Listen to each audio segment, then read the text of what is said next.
there are 4 levels of the protein structure in the entire protein architecture: the primary, the secondary, tertiary and quaternary. Previously the primary and secondary structures were discussed, and the primary structure means the polypeptide sequence of the protein or the polypeptide, the amino acid sequence, and secondary means the beta pleated sheet and the alpha helix. Now today we will discuss on tertiary and quaternary structures. What is a tertiary structure?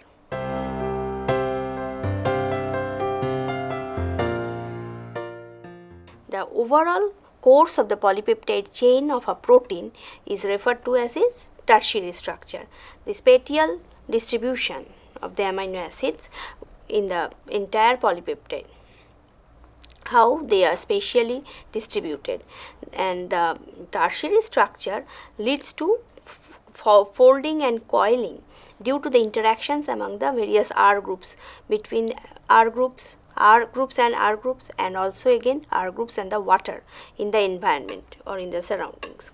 And also tertiary structure deals with the formation or the arrangement of disulfide linkages between the neighboring cysteine or far away cysteine residues, forming SS bonds, bridges. In the formation of the tertiary structure, some supersecondary structures are formed. These supersecondary structures are also called motifs. And what are those supersecondary structures? The supersecondary structures are a cluster of the secondary structures formed within the polypeptide when the tertiary structure unfolds. And the most common form of supersecondary structure is the beta alpha beta motif, or another common supersecondary structure is the beta hairpin. Alpha alpha motif is another supersecondary structure, and the Greek key motif.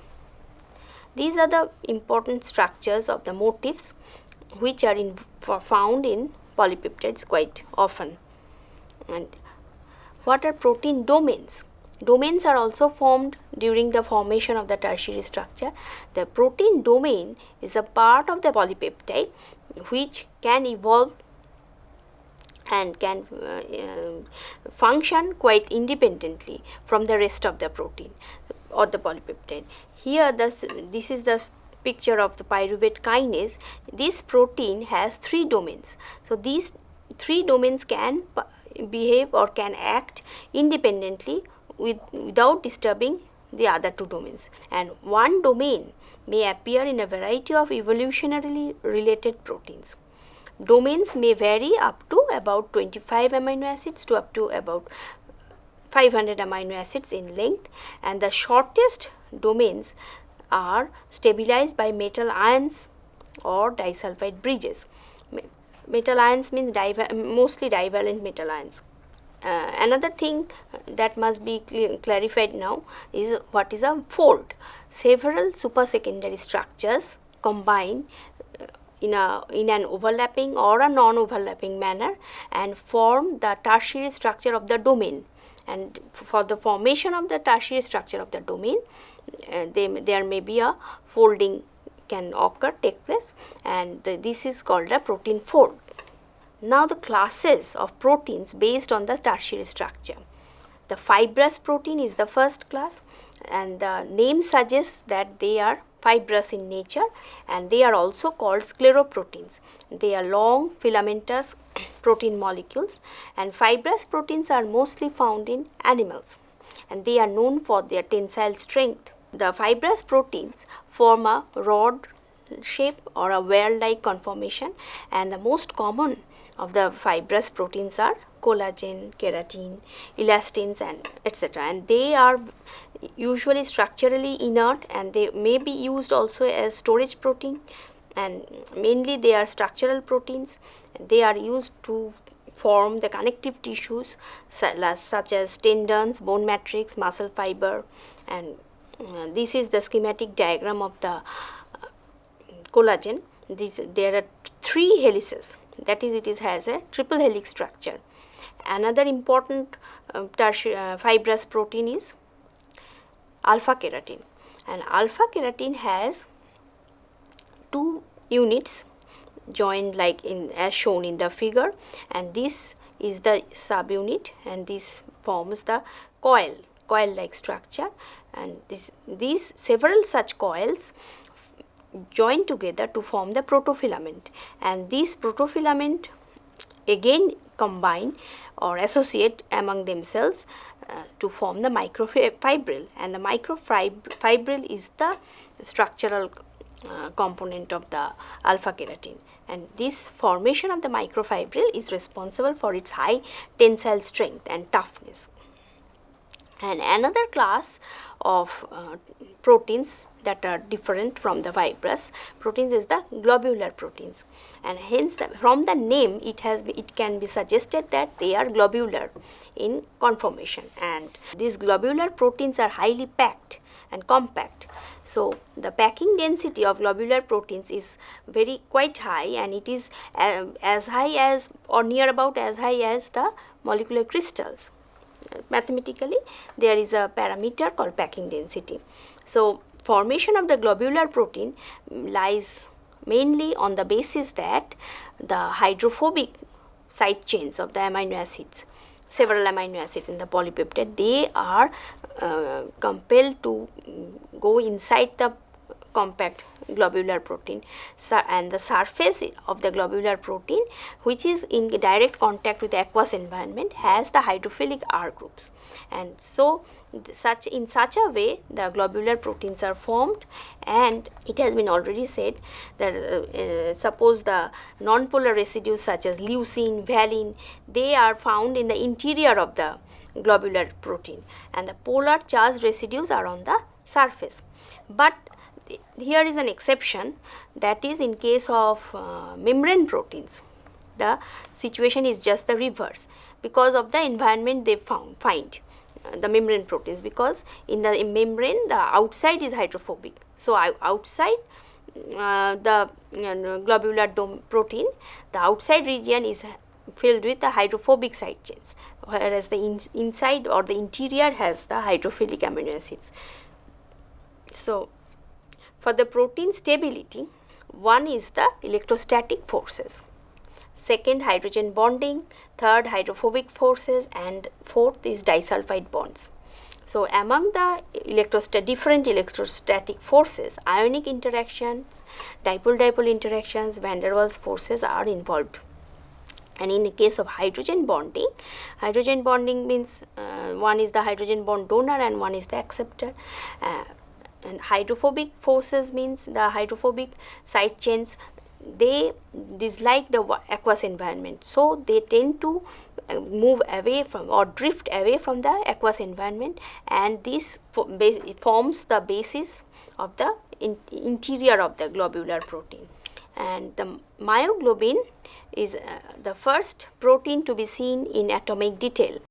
What is the function of the myoglobin? It is a single polypeptide protein having 153 amino acids, and also it is the oxygen carrier in muscles.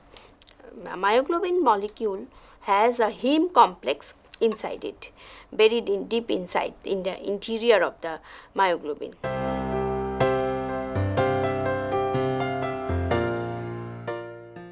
The idea of quaternary structure is valid in case of proteins that have several polypeptides joined together to form the functional protein. So, before discussing the quaternary structure, let us know what is an oligomer. So, oligomer is the term applied for the proteins which have more than one polypeptide. Subunits means the polypeptides which are involved in formation of the oligomer. And homomultimer, as the name suggests, that the subunits are of same type, and in case of heteromultimer the subunits are different. Protomers also the subunits, another name for the subunits. So, the quaternary structure is the spatial distribution of the several polypeptides forming the entire protein molecule, and they are having interactions with each other. So, one polypeptide is interacting with each other with their neighboring polypeptides, and the nature of the interaction determines the quaternary structure. So again, the most well studied protein having quaternary structure is hemoglobin. It is the oxygen carrying protein in blood and consists of two subunits of one type, that is the alpha, and two subunits of another type, that is the beta chains. So these alpha beta chains also they have heme. Similarity with the myoglobin, they have heme molecule moiety within the alpha chain and again also with the beta chain. And the diagram shows that alpha and beta chains are in close interaction among themselves. And again the hydrophobic forces, hydrophilic or electrostatic forces, again hydrogen bonding, they are all involved. So one term is quite applicable now, or the term subunit interaction can be explained because the quaternary structure is based on the subunit interactions, how strong the subunit interactions are. So the subunit is the structural component of the of the protein, that is the single polypeptide, and in a multi subunit protein the interactions among the substituents among the subunits are by salt bridge, interchain disulfide bonds, hydrogen bonds, and also the hydrogen bonds are involved within the polypeptide backbone and with their side chains, and interactions between subunits tend to have hydrophobicities between those of the protein's interiors and the exteriors.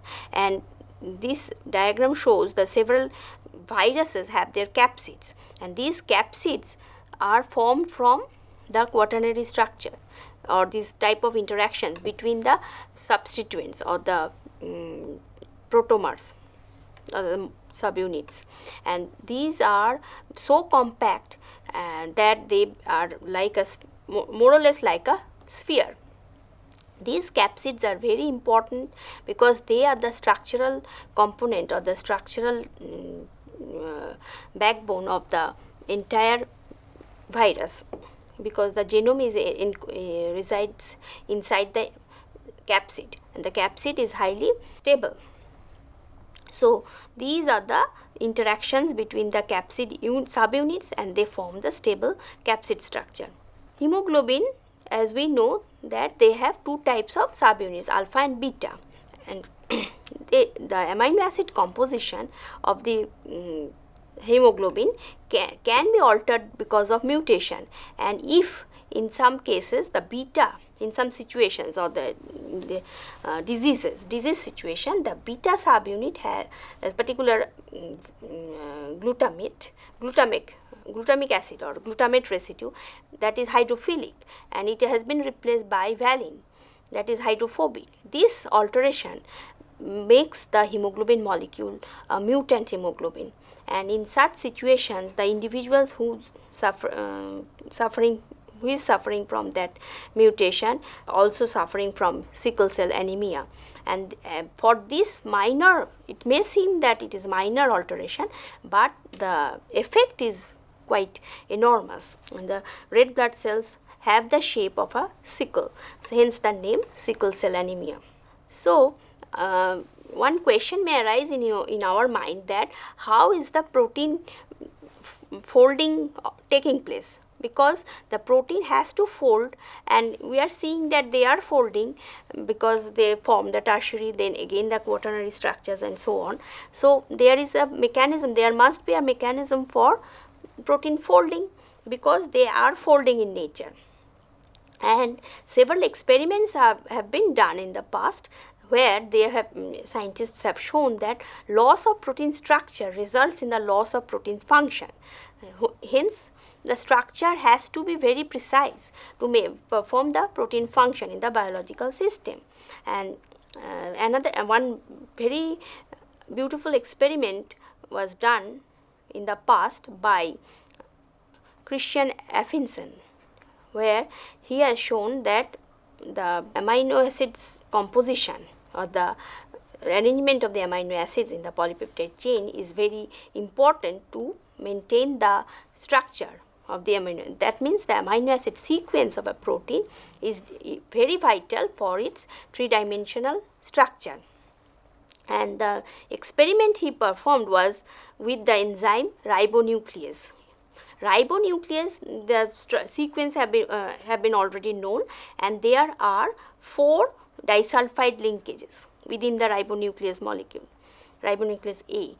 Affinson found out the activity of the enzyme. Then he treated the enzyme with some denaturants such as urea or high concentration of beta-mercaptoethanol or guanidinium hydrochloride. These are the common denaturants, and he found that the composition after treating with the denaturant, the activity of the enzyme was totally lost, and he termed the name that situation as scrambled ribonuclease, because the entire structure has been jeopardized by these denaturant. Finally, after removing these denaturants by dialysis or whatever, he added a trace of beta-mercaptoethanol, and here this beta-mercaptoethanol trace is behaving as a catalyst, and soon he found out that the entire scrambled ribonuclease has returned to the native form of ribonuclease, because the function has been more or less recovered. So, scrambled ribonuclease has regained its functional activity that was previously lost. So, the conclusion he drew was the amino acid sequence of a protein determines its 3D structure, and the 3D structure is responsible, proper 3D structure is responsible for its activity. And so we can define the native state of a protein, that is the form of the protein which exists naturally, and the denatured state which was found, which was the scrambled ribonuclease. Denatured state of the protein was the state, or is the state of the protein when the native state is lost. And for maintaining this native state, the non-covalent bonds are very important in the entire polypeptide. They are, again I mentioned, hydrogen bonding, salt bridges, disulfide linkages and hydrophobic interactions. Now, there are some studies that are done where the propensities or the tendencies of some amino acids for forming alpha helices, beta sheets or beta turns are studied, and again there is a mathematical parameter which is used to compare between the amino acids, which are those amino acids which are highly they have high favorable conditions for forming alpha helices or beta sheets or beta turns, and the conclusions were the residues such as alanine, glutamic acid and leucine tend to be present in alpha helices, whereas valine or isoleucine, those which have the branches at the beta carbon on the side chain R, they tend to be present in beta sheets, and glycine, asparagine and proline have a propensity or a tendency to form beta turns. And this is the classification of the amino acids based on their propensities or tendencies to form the alpha helix beta structure or beta sheets or beta turns. And the mathematical quantity is P alpha, propensity alpha. Alpha means propensity for alpha helix formation, propensity for beta and propensity for turns, beta turns formation, the likings of the amino acids. And the two scientists, Chow and Fussman, suggested that when the 4 helix formers out of the 6 residues are clustered together, there is a nucleation for the helix to take place. So, the nucleation site of the helix is formed within the 6 residues, the 4 are helix formers. So, these 4s are helix formers, means they have high propensity for alpha helix formation. Again, in the case of beta turns, in the beta sheet formation, 3 out of the 5 beta formers are clustered together. If this condition is fulfilled, then a beta strand may form. Let us come back to proper protein folding. So, polypeptides fold in a very rapid and stepwise manner, but theoretically it was calculated that if a protein has suppose 100 amino acid residues, if a polypeptide is made up of 100 amino acid residues, Levinthal calculated that if each residue can assume 3 different conformations, then the total number of structures would be 3 to the power 100, and which is equal to the value 5 into 10 to the power 47. And this entire sequence for folding, if it takes 10 to the power minus 13 seconds to convert one structure into another, the total search time will be around 1.6 into 10 to the power 27 years. So, this is quite absurd, because protein folding in nature in the cell, when it is synthesized, it occurs very quickly, very fast. So, clearly it is visualized that there is some paradox, and this is termed as Levinthal's paradox. Actually, it will never happen like that, so slow. So, there must be a mechanism which is guiding this protein folding, and the essence of protein folding is the retention of the partly correct intermediates. So, as soon as the polypeptide is synthesized, there is some trial and error method occurs to form the polypeptide. Local structures are formed first, then that will be elaborated, and ultimately the entire polypeptide will be formed. So, local regions which have significant structural preferences, though not necessarily stable on their own, will first try to be formed. So, there are several models have been proposed, although the exact mechanism is not yet clear. The models are hierarchical model. That means the protein folding goes on, the entire process goes on in a hierarchical manner.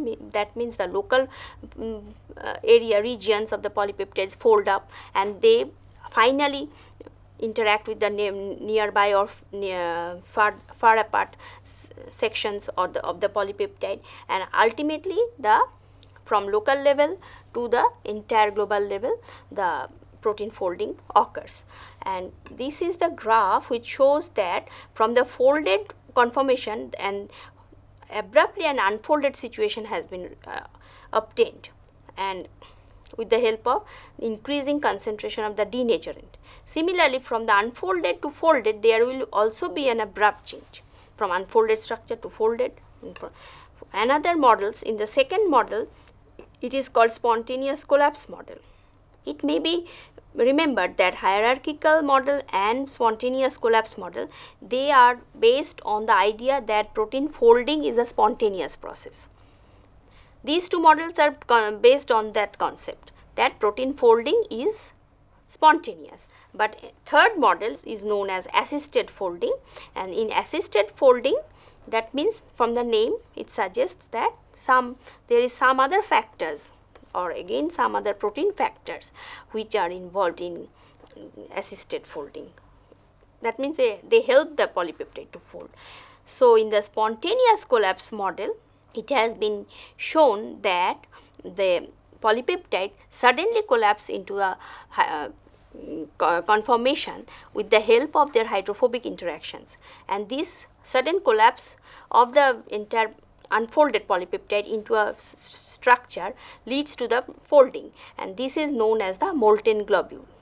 And this energy diagram suggests that thermodynamically this folding takes place after a series of transformations from the totally unfolded state, and here the entropy is quite high, and the entire diagram suggests that this is a energy funnel. This is the broader region where entropy is higher. Slowly the entropy comes to lower level, and finally it drops down to form the native structure. Here there are some intermediates. They are struggling to find which is the correct folding structure. In these types, these regions, this suggests that there are semi-stable intermediates are forming at random.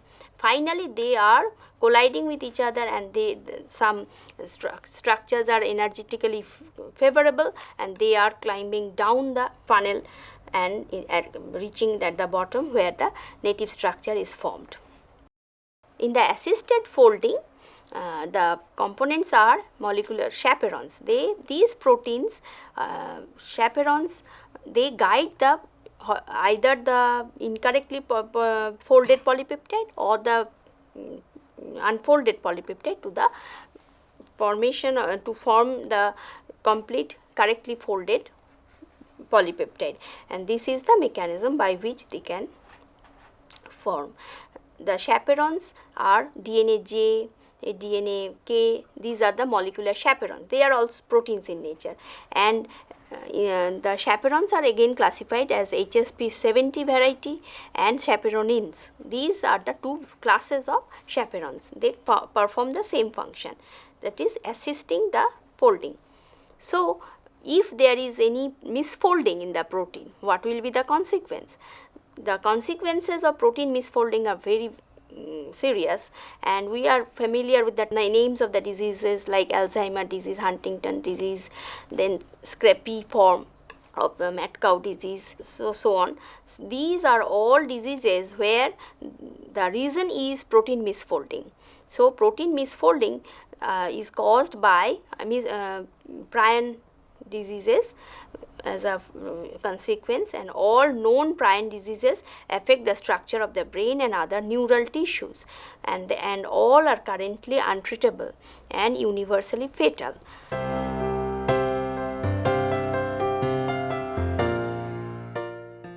The entire class of proteins are very vital in our entire maintenance of our life, and majority of the enzymes are protein in nature with very few exceptions like ribozymes where RNA is the enzyme. So, enzymatic functions are very important for a biochemical reaction to take place. So, muscle proteins also very important for maintaining our muscles, actin and myosin. Again, the antibodies, they are also proteins in nature, and they are involved in fighting away the harmful microbes from entering our body. So, they are also involved in our protection. So, from protection to maintenance, and then to maintain the tensile strength or the structure, and so proteins form a very vital class of macromolecules which we should emphasize on.